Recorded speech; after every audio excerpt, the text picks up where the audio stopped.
ಯೋಗರಾಜ್ ಭಟ್ರು ಡಿಫ್ರೆಂಟ್ ಕಾನ್ಸೆಪ್ಟ್ನೊಂದಿಗೆ ಬರ್ತಿದ್ದಾರೆ ಅಂತ ನನಗನ್ನಿಸಿತ್ತು. ಆ್ಯಂಡ್ ಆಬ್ವಿಯಸ್ಲಿ ನಾನು ಅದಕ್ಕೆ ಕಾಯ್ತಾ ಇದ್ದಿದ್ದು ಕೂಡ ನಿಜ. ಮತ್ತಿವತ್ತು ಕರಟಕ ದಮನಕ ಸಿನಿಮಾ ರಿಲೀಸ್ ಕೂಡ ಆಗಿದೆ.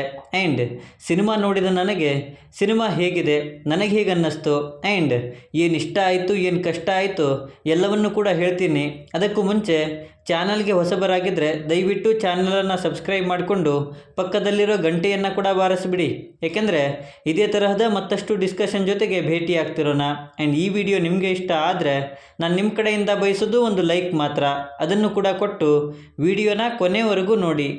ಕರಟಕ ದಮನಕ ಇದು ಯೋಗರಾಜ್ ಭಟ್ ಅವರ ನಿರ್ದೇಶನದಲ್ಲಿ ಶಿವರಾಜ್ ಕುಮಾರ್, ಪ್ರಭುದೇವ ಅವರ ಮುಖ್ಯ ಪಾತ್ರದಲ್ಲಿ ಬಂದಿರೋ ಸಿನಿಮಾ. ಆ್ಯಂಡ್ ಈ ಸಿನಿಮಾ ಯೋಗರಾಜ್ ಭಟ್ರ ಸಿನಿಮಾನ ಅನ್ನೋ ಹಾಗೆ ಕ್ವಶನನ್ನು ಎಬ್ಬಿಸುತ್ತೆ ಅನ್ನಬಹುದು.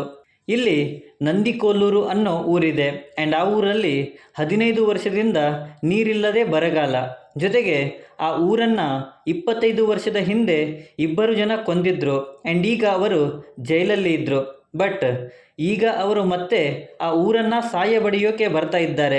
ಹಾಗಿದ್ರೆ ಈ ಇಬ್ಬರು ಯಾರು, ಯಾಕೆ ಮತ್ತೆ ಇವರು ಬರ್ತಾ ಇದ್ದಾರೆ, ಆ್ಯಂಡ್ ಮುಂದೆ ಏನೆಲ್ಲ ಆಗುತ್ತೆ, ಕೊನೆಗೆ ಈ ಸಿನಿಮಾ ಎಲ್ಲಿಗೆ ಹೋಗಿ ತಲುಪುತ್ತೆ ಅನ್ನೋದೇ ಸಿನಿಮಾದ ಕಥೆ. ಆ್ಯಂಡ್ ಅದನ್ನು ನೀವು ಸಿನಿಮಾದಲ್ಲೇ ನೋಡಿ. ಸೊ ಇಲ್ಲಿನ ಪಾಸಿಟಿವ್ ವಿಚಾರಗಳ ಕಡೆಗೆ ಬರೋದಾದರೆ ಮೊದಲಿಗೆ ಫಸ್ಟ್ ಹಾಫ್, ಲಿಟ್ರಲಿ ಗುರು, ಮೊದಲ ಭಾಗದಲ್ಲಿ ಒಂದು ಸಾಂಗ್ ಜೊತೆಗೆ ಕತೆ ಶುರುವಾಗುತ್ತೆ. ಹಾಗೆ ಅಲ್ಲಿನ ಕ್ಯಾರೆಕ್ಟರ್ಗಳ ಇಂಟ್ರೊಡಕ್ಷನ್ ಆಗುತ್ತೆ. ಆಮೇಲೆ ಅಲ್ಲಿ ಇರುವ ಕಾಮಿಡಿ ಶುರುವಾಗುತ್ತೆ. ಮತ್ತದು ನಮ್ಮನ್ನು ಸಖತ್ತಾಗಿ ಎಂಟರ್ಟೈನ್ಮೆಂಟ್ ಕೂಡ ಮಾಡುತ್ತೆ. ಅದಕ್ಕೇನೆ ಫಸ್ಟ್ ಹಾಫ್ ಸಿನಿಮಾಗೆ ತುಂಬ ಒಳ್ಳೆಯ ವ್ಯಾಲ್ಯೂವನ್ನೇ ಆ್ಯಡ್ ಮಾಡಿದೆ. ಎರಡನೆಯದು ಪ್ರಭುದೇವ ಮತ್ತು ಶಿವಣ್ಣ ಅವರ ಪೇರ್ ಆ್ಯಂಡ್ ಅವರ ಪರ್ಫಾರ್ಮೆನ್ಸ್. ಪ್ರಭುದೇವ ಅವರ ಕಾಮಿಡಿ, ಅದರಲ್ಲೂ ಅವರು ಅದನ್ನು ಹ್ಯಾಂಡಲ್ ಮಾಡಿರುವಂಥ ರೀತಿ ನೆಕ್ಸ್ಟ್ ಲೆವೆಲ್. ಶಿವಣ್ಣ ಅವರು ಸಹ ಪ್ರತಿ ಫ್ರೇಮಲ್ಲೂ ಕೂಡ ಸಖತ್ತಾಗಿ ಪರ್ಫಾರ್ಮೆನ್ಸನ್ನು ಕೊಟ್ಟಿದ್ದಾರೆ. ಆ್ಯಂಡ್ ಅವರ ಪರ್ಫಾರ್ಮೆನ್ಸ್ ಬಗ್ಗೆ ನಾವು ಮಾತಾಡೋ ಹಾಗೆ ಇಲ್ಲ, ತುಂಬ ಚೆನ್ನಾಗಿ ಕಾಣಿಸ್ಕೊಳ್ತಾರೆ. ಇನ್ನು ಉತ್ತರ ಕರ್ನಾಟಕದ ಭಾಷಾ ಶೈಲಿ, ಮೊದಲೇ ಈ ಭಾಗದ ಸಿನಿಮಾಗಳು ಕಡಿಮೆ ಅನ್ನೋ ಕಂಪ್ಲೇಂಟ್ ಇತ್ತು. ಬಟ್ ಈಗೀಗ ಆ ಕಂಪ್ಲೇಂಟ್ ಕಡಿಮೆ ಆಗ್ತಿದೆ ಅನಿಸುತ್ತೆ. ಮತ್ತು ಈ ಸಿನಿಮಾದಲ್ಲಿ ಆ ಭಾಷೆಯನ್ನು ಮತ್ತು ಅಲ್ಲಿನ ಬರಗಾಲದ ಸಿಚುವೇಶನನ್ನು ಯೋಗರಾಜ್ ಭಟ್ರವರು ಸಖತ್ತಾಗಿ ತೋರಿಸಿದ್ದಾರೆ. ಆ್ಯಂಡ್ ಅದು ಈಗಿರೋ ಪರಿಸ್ಥಿತಿಯನ್ನು ಕೂಡ ಎತ್ತಿ ತೋರಿಸುತ್ತೆ ಅನ್ನಬಹುದು. ಇನ್ನು ಪರ್ಫಾರ್ಮೆನ್ಸಸ್ಸಲ್ಲಿ ರವಿಶಂಕರ್, ನಿಶ್ವಿಕಾ ನಾಯ್ಡು, ಪ್ರಿಯಾ ಆನಂದ್ ಅವರು ಅವರಿಗೆ ಕೊಟ್ಟ ಪಾತ್ರವನ್ನು ಚೆನ್ನಾಗಿಯೇ ನಿಭಾಯಿಸಿದ್ದಾರೆ.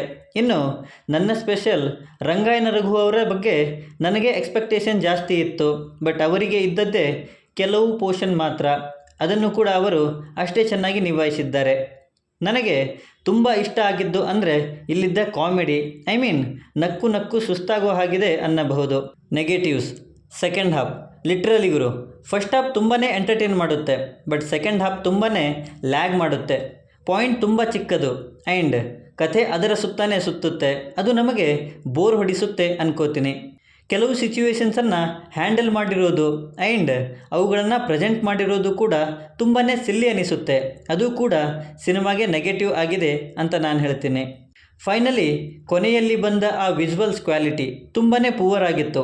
ಅದು ನನ್ನನ್ನು ತುಂಬ ಡಿಸಪಾಯಿಂಟ್ ಮಾಡ್ತು. ಯೋಗರಾಜ್ ಭಟ್ರು, ಅದರಲ್ಲೂ 2 ಸ್ಟಾರ್ ನಟರು ಅಂದಾಗ ಆ ಕ್ವಾಲಿಟಿಯನ್ನು ಮೇಂಟೈನ್ ಮಾಡಬೇಕಿತ್ತು ಅಂತ ನನಗನ್ನಿಸ್ತು. ಸೊ ಓವರಾಲ್ ಆಗಿ ಇದು ನನಗೆ ಆವ್ರೇಜ್ ಎಕ್ಸ್ಪೀರಿಯನ್ಸನ್ನು ಕೊಡ್ತು. ಫಸ್ಟ್ ಹಾಫ್ ತುಂಬಾ ಚೆನ್ನಾಗಿದೆ. ಬಟ್ ಸೆಕೆಂಡ್ ಹಾಫ್ ಚೂರು ಬೋರ್. ಬಟ್ ಉತ್ತರ ಕರ್ನಾಟಕದ ಶೈಲಿ, ಶಿವಣ್ಣ, ಪ್ರಭುದೇವ ಅವರ ಕಾಮಿಡಿ ಕಾನ್ಫ್ಲಿಕ್ಟನ್ನು ಇಷ್ಟಪಡೋರು ನೀವಾಗಿದ್ದರೆ ಫ್ಯಾಮಿಲಿ ಜೊತೆಗೆ ಹೋಗಿ ಥಿಯೇಟ್ರಲ್ಲೇ ಈ ಸಿನಿಮಾನ ನೋಡಿ. ಇನ್ನುಳಿದವರಿಗೆ ನಿಮ್ಮಿಷ್ಟ ಅಂತ ಹೇಳ್ತೇನೆ. ಇನ್ನು ಇದರ ಬಗ್ಗೆ ಮತ್ತು ಸಿನಿಮಾ ನೋಡಿರೋರು ನೀವಾಗಿದ್ದರೆ ಅದರ ಅನಿಸಿಕೆ ಏನೇ ಇದ್ದರೂ ಕೆಳಗಡೆ ಬರೆದು ತಿಳಿಸಿ. ಮತ್ತು ಈ ವಿಡಿಯೋ ನಿಮಗೆ ಇಷ್ಟ ಆದರೆ ದಯವಿಟ್ಟು ನನ್ನ ಚಾನಲನ್ನು ಸಬ್ಸ್ಕ್ರೈಬ್ ಮಾಡಿಕೊಂಡು ಸಪೋರ್ಟ್ ಮಾಡಿ. ಕೊನೆಯಲ್ಲಿ ಸಿಗ್ತಾ ಇರೋಣ.